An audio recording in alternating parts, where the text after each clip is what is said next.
question, where did God come from, assumes that you're thinking of the wrong, obviously it displays that you're thinking of the wrong God, because the God of the Bible is not affected by time, space, or matter. If he's affected by time, space, or matter, he's not God.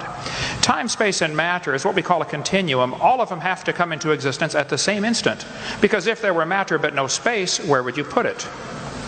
If there were matter and space but no time, when would you put it? You cannot have time, space, or matter independently. They have to come into existence simultaneously.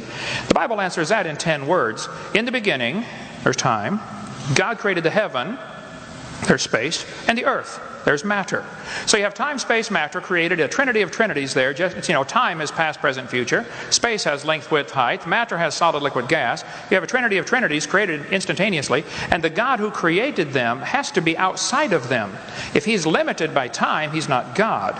The guy who created this computer is not in the computer. He's not running around in there changing the numbers on the screen, okay?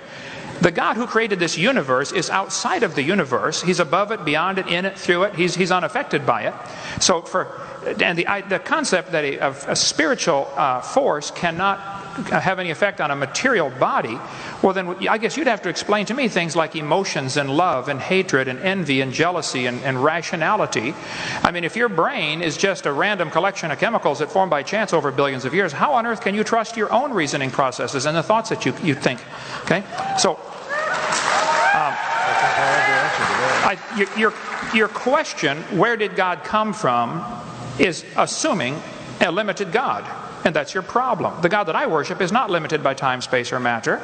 If I could fit the infinite God in my 3-pound brain, he would not be worth worshiping, that's for certain. So that's the God that I worship. Thank you.